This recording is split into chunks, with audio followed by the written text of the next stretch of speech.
Magazine grand format.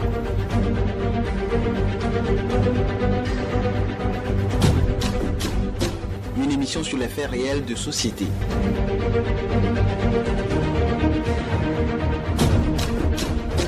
Magazine grand format présenté par Yasmine Adoko.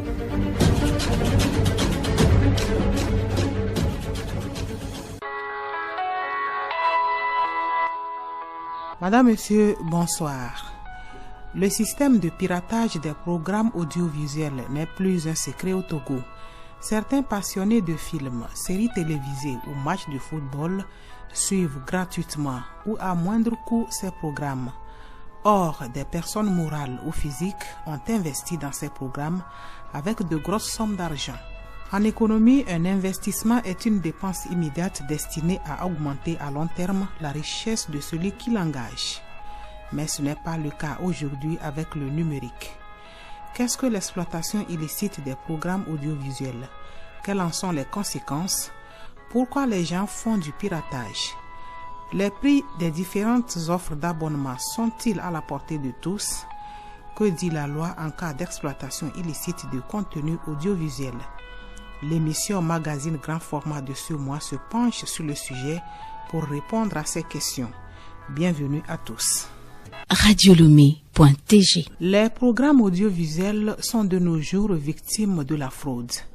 Les séries télé, films ou les matchs sont retransmis gratuitement sur Internet par des sites pirates.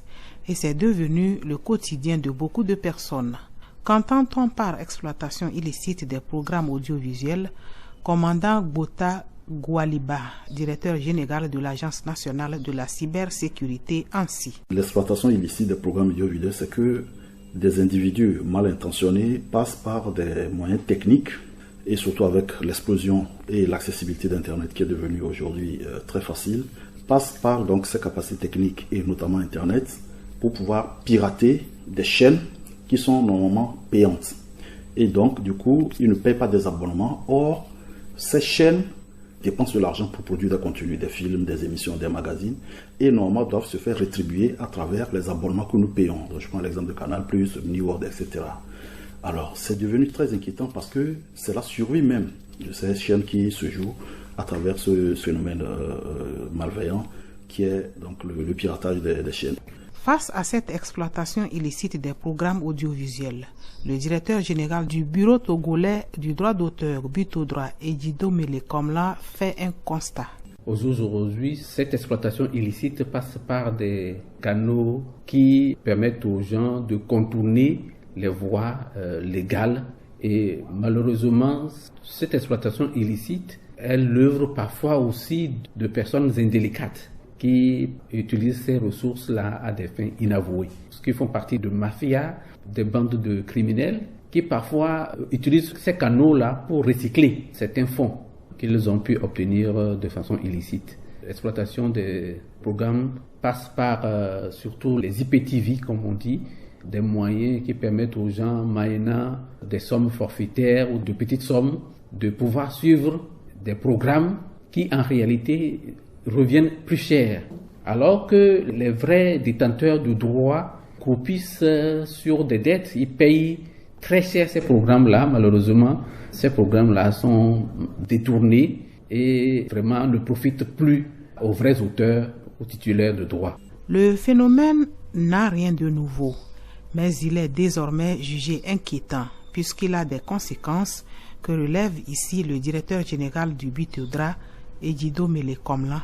D'abord, les conséquences sur les titulaires de droits. Cette exploitation illicite prive ces titulaires de droits de leurs revenus et souvent les met dans l'indigence. Vous allez voir certains titulaires de droits qui sont pauvres et qui vivent un peu dans la misère ou chichement, et les gens se demandent, mais s'ils créent des œuvres, pourquoi sont-ils pauvres? Malheureusement, c'est parce qu'il y a des personnes derrière qui bénéficient de ces ressources. Ça, c'est un premier niveau de conséquences. Il y a des conséquences également pour l'État, parce que les canaux légaux permettent à l'État de pouvoir collecter des impôts. Et malheureusement, les canaux illégaux passe à travers ces mailles-là. Et l'État également perd d'énormes ressources par rapport à cette exploitation illicite. Il y a d'autres conséquences liées au secteur qui, généralement, lorsqu'il n'est pas très organisé, malheureusement, laisse aller et finalement, c'est tout le écosystème du droit d'auteur, des droits voisins et trucs qui tombent carrément. L'exploitation frauduleuse des contenus comporte également des risques pour les données personnelles des individus, comme l'explique le directeur général de l'ANSSI, le commandant Gbota Gwaliba. Le problème, c'est que vous ne vous rendez pas compte que ce sont des groupes de très grande envergure en termes de cybercriminalité qui se cachent derrière. Oui, lorsque on vous donne des liens et vous arrivez à accéder à des sites, mais toutes vos données que vous avez sur vos canaux, etc., ils peuvent aspirer ces données et les vendre sur le dark web et ça peut vous causer d'énormes problèmes demain. Donc il faut faire extrêmement attention, il n'y a rien qui est gratuit. Voilà, parfois l'illusion de la gratuité peut conduire à des conséquences très désastreuses. La consommation illégale des contenus audiovisuels concerne certaines thématiques. Pape Gueye, directeur général de Canal+ Togo. Les programmes sont effectivement divers et variés. Ce qu'on a identifié en premier, c'est les programmes sportifs. Nous, en tant que Canal+, nous diffusons les 5 meilleurs championnats, donc le top du championnat européen. Je peux aussi citer également les séries et films, mais surtout les productions locales et africaines. Donc, je peux prendre l'exemple d'Oasis, qui est une série 100% togolaise, qui a impliqué plus de 1000 heures de production. Aujourd'hui, tous ces contenus sont exposés par rapport à l'exploitation illicite. Ce qu'on peut retenir, c'est que la manifestation de ce fléau est liée à l'évolution technologique et s'adapte au mode de diffusion. Au Togo, avec l'accélération du développement de l'Internet haut débit ces 3 dernières années, nous avons constaté en effet une prolifération de l'usage des contenus illicites via des applications et boîtiers IPTV. Le premier responsable de Canal+ Togo donne une idée des personnes auteurs du phénomène, sans oublier les impacts. Pape Gueye. Selon les informations dont nous disposons, ce sont des individus qui utilisent principalement des sites d'hébergement et les réseaux sociaux pour commercialiser ces contenus acquis de façon illicite. Il faut noter déjà que l'impact de ce fléau ne sont pas seulement au niveau de nos structures, ils sont également d'ordre économique et social. Pour notre part, ce fléau entraîne un manque à gagner. Pour nous qui concevons des programmes audiovisuels et achetons des droits de diffusion sans pouvoir les rentabiliser, une perte de gains et risque de disparition de tout l'écosystème de l'industrie audiovisuelle, avec comme conséquence perte d'emplois, disparition de structures de production locales, perte de recettes fiscales également pour l'État. Donc vraiment, on parle vraiment d'une destruction de toute la chaîne de valeur autour de la télévision payante. Consommer de façon illégale les contenus audiovisuels est devenu un acte banal pour certains. Qu'est-ce qui peut expliquer ces actes? Dounia Freddy, chargé de communication de l'Association togolaise des consommateurs ATC. C'est l'euphorie de la consommation de la denrée qui les satisfait d'abord. C'est quand ils sont sous le coup de la répression entre les mains de la justice pour répondre de leurs actes qu'ils réalisent l'étendue des actes par eux posés.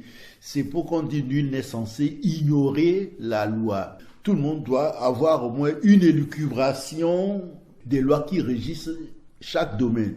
Donc, à nous, les consommateurs, de nous informer pour savoir que la consommation illicite des programmes audiovisuels d'autrui, autrui qui a créé son programme, qui a créé sa planche, qui a créé tout, il s'alimente de ça. Si tout le monde piratait, de quoi va-t-il vivre? De quoi va-t-il alimenter sa machine de création?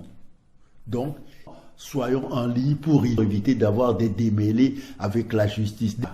Mais chez les amoureux de ces programmes, il y a toujours une raison pour aller vers les sites pirates. J'aime vraiment les matchs et je suis les matchs souvent dans les kiosques moyennant 1, 200 ou bien 100 francs. Ou soit j'ai une application via YouTube sur laquelle j'arrive juste avec une connexion Wi-Fi à suivre facilement ces matchs-là. payer à hauteur de 10 000 ou 15 000 francs avant de suivre les séries télévisées ou bien les matchs, c'est vraiment compliqué pour le panier de la ménagère. J'aime plus les séries et je les suis sur mon ordinateur portable. Je les télécharge en ligne. Avec Canal+, on a l'opportunité de suivre plusieurs choses. Je pense que c'est à partir de 5 000. Il y a d'autres personnes qui ont bien la volonté de s'offrir ces plaisirs-là, mais n'ont pas assez de moyens. Je voudrais soumettre une doléance afin de réduire les coûts pour que tout le monde puisse se permettre de suivre ces feuilletons-là. Il y a une réalité, c'est que nous ne pouvons pas nous abonner tous les mois par rapport à ce dont nous sommes passionnés parce que c'est minimum 10 000 pour pouvoir avoir accès aux offres foot. Mais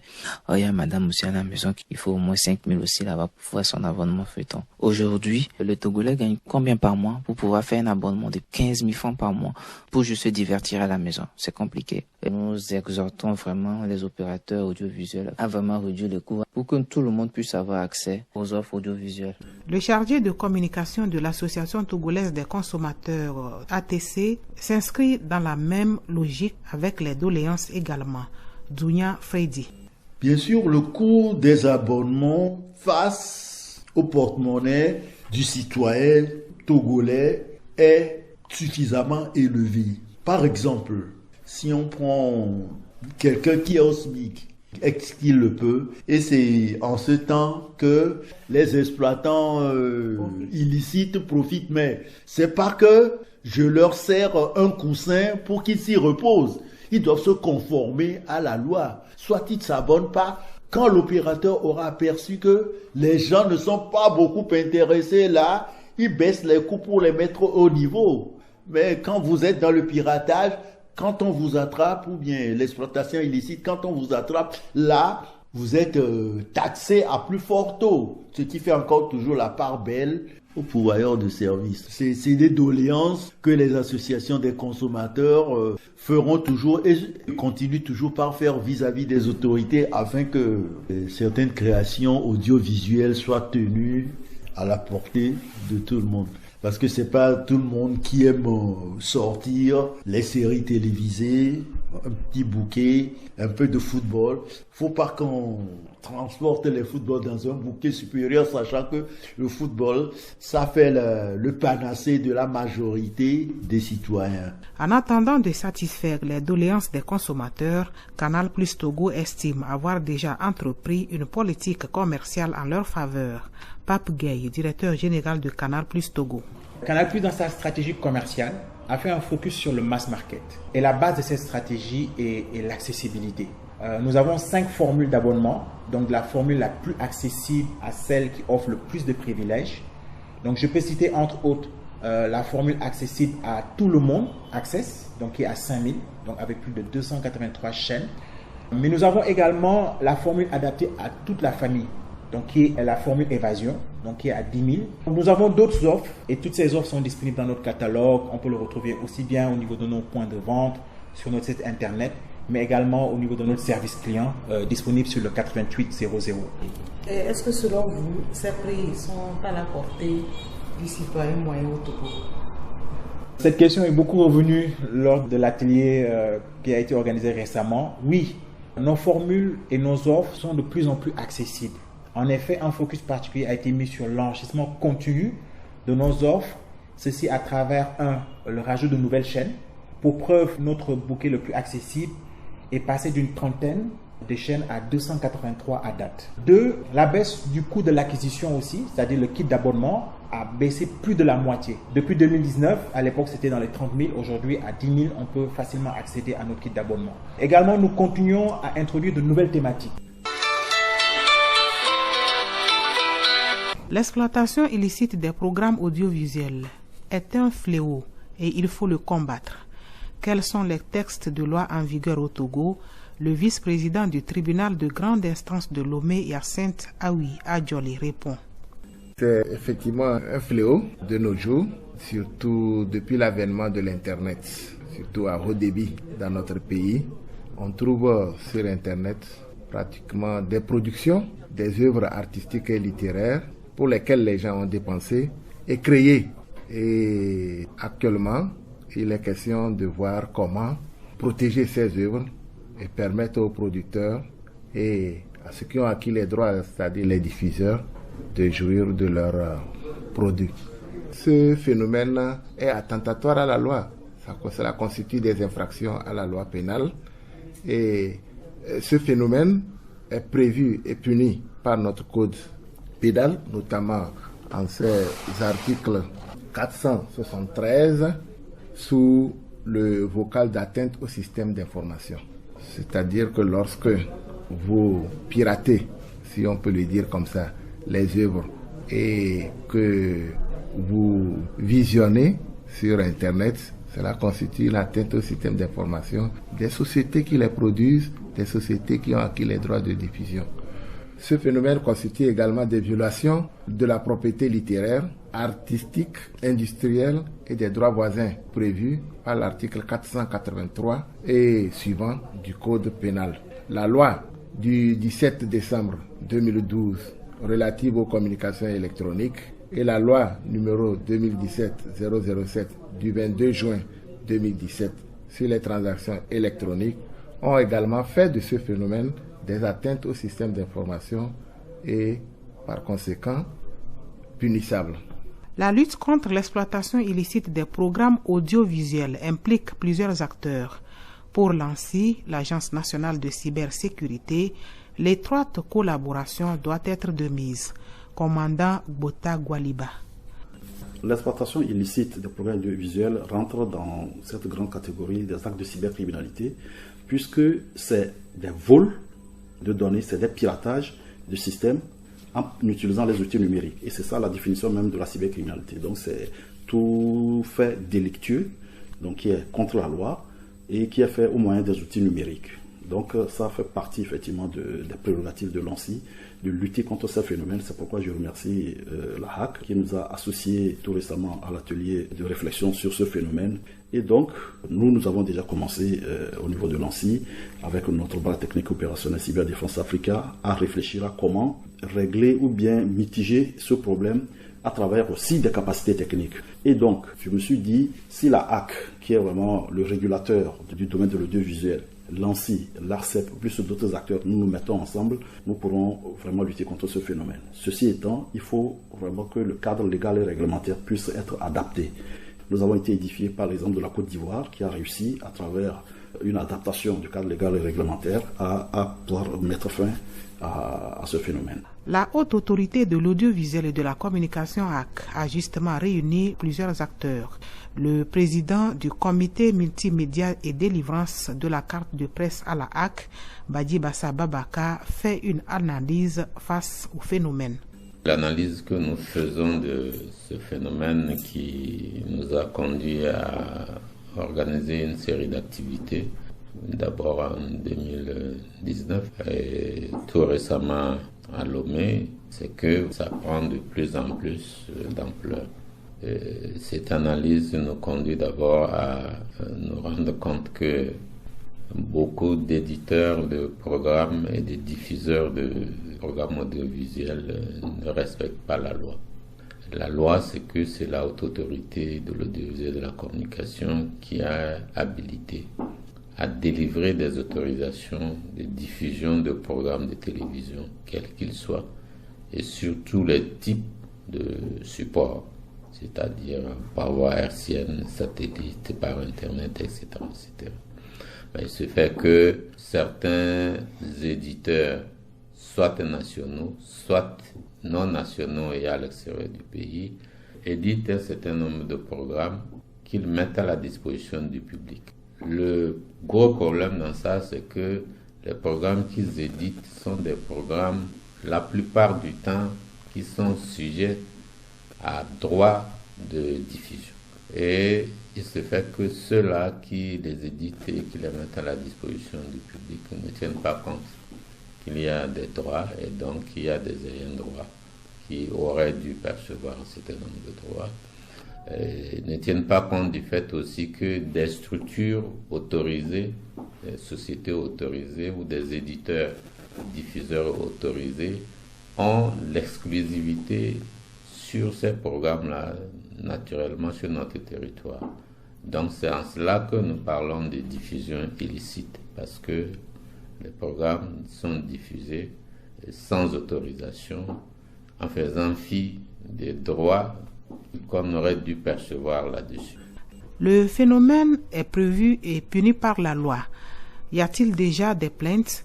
Hyacinthe Aoui Adjoli, vice-président du tribunal de grande instance de Lomé. Oui, nous en avons connu. Moi, personnellement, j'ai eu à gérer au moins déjà 2 dossiers de ce genre. Lorsque nous étions doyens des juges d'instruction, la société Canal+ avait porté plainte contre des personnes qu'elle soupçonnait de pirater ses programmes. Donc, tout est parti du constat fait par la société Canal, comme quoi elle avait constaté que le nombre de ses abonnés réduisait. Et qu'est-ce qui s'était passé? Les investigations menées avaient permis de savoir que les gens achetaient des décodeurs hybrides qui leur permettaient de décrypter les chaînes de Canal+. Ils ont fait des investigations qui ont permis d'arrêter certains revendeurs de ces appareils et le dossier est passé par l'instruction, ils sont passés au jugement. Et tout dernièrement, je crois qu'il y a un autre dossier également en cours. Les personnes ne sont pas détenues, mais le dossier est également en cours et c'est sur plainte également de la société Canal+. Donc c'est pour vous dire que le phénomène, il est vivant et à chaque fois qu'une société de diffusion constate que ses droits sont préjudiciés, elle porte plainte. À l'ère du numérique, le piratage va beaucoup plus vite et encore plus loin. Le directeur général du But-Audra, Edido Melekomlan, nous dit ce qu'il faut pour préserver ce droit. Et effectivement, avec l'avènement des technologies, l'exploitation des œuvres est devenue plus facile et l'ensemble des contenus, que ce soit des œuvres sonores ou audiovisuelles, s'est transposé. Des œuvres graphiques, toutes les œuvres en fait sont transposées dans le numérique. Et ça a des conséquences sur la gestion des droits d'auteur. Voilà pourquoi parfois nous menons des réflexions pour voir comment essayer d'amener ces plateformes-là, qui sont généralement pas basées dans nos pays, ces plateformes-là à payer ces redevances. Bon, au jour d'aujourd'hui, nous disposons de quelques accords qui nous permettent de récolter quelques droits. C'est pas encore suffisant. Nous aurions aimé avoir des accords directement avec les géants du numérique et nous travaillons à cela avec l'aide de l'Organisation mondiale de la propriété intellectuelle qui met à notre disposition des outils et ensuite aussi des experts qui travaillent avec nous pour que nous puissions développer des mécanismes. Aujourd'hui, nous avons un logiciel du nom du Web pour connaître qui permet de gérer l'ensemble des œuvres sur le territoire togolais. Et ensuite, nous sommes en train d'affilier les auteurs à une base de données internationale qui est du nom de l'IPI. Et ensuite, nous irons vers d'autres outils plus performants qui nous permettront vraiment de pouvoir récolter les fruits de cette exploitation numérique qui aujourd'hui a pris beaucoup de pas sur l'exploitation analogique. Il faut préserver le droit d'auteur et il faut contribuer à l'économie du pays. Badi Bassa Babaka, président du comité multimédia et délivrance de la carte de presse à la HAC, lance un appel. Certains se disent oui, je m'abonne à des programmes, surtout quand c'est diffusé par Internet, parce que ça coûte pas cher par rapport à ceux qui ont des autorisations officielles. Et ben voilà, payer, je ne sais pas, 15 000 par mois pour accéder à des programmes, alors que les 15 000 par un autre circuit, je peux les avoir pour l'année. C'est vrai que c'est tentant. Mais également, il faudrait vous dire que si c'était des structures autorisées, non, ça ne pose pas de problème. C'est des structures autorisées et avec les risques que nous avons évoqués tout à l'heure. Mais également, c'est vrai, l'atelier aussi a attiré l'attention des diffuseurs autorisés pour dire, bon, veillez à réduire dans le meilleur des possibles les coûts de vos bouquets pour que les gens ne soient plus tentés d'aller chercher des circuits illicites. Donc sur ce plan aussi, nous on a constaté quand même qu'après la télé que certains diffuseurs ont réduit déjà une partie de leurs coûts. On espère que ça va continuer, mais naturellement aussi il y a des limites parce que une structure a des obligations de gestion et elle ne peut pas aller au-delà.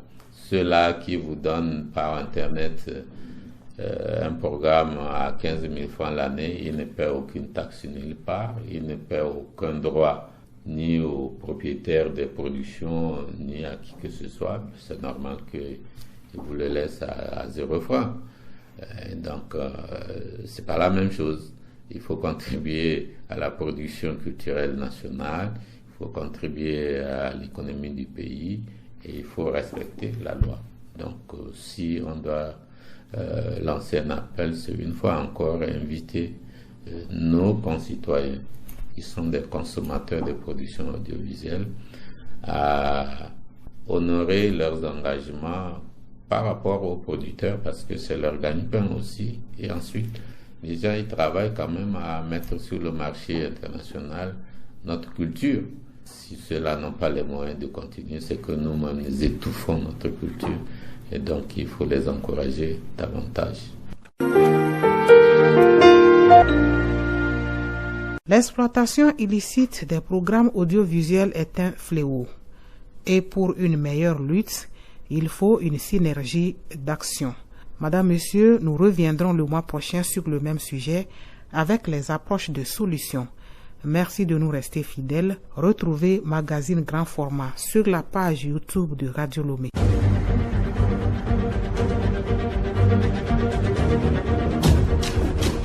Magazine Grand Format.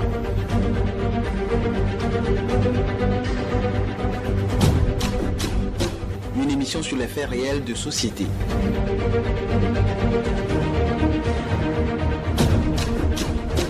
Magazine Grand Format présenté par Yasmine Adoko.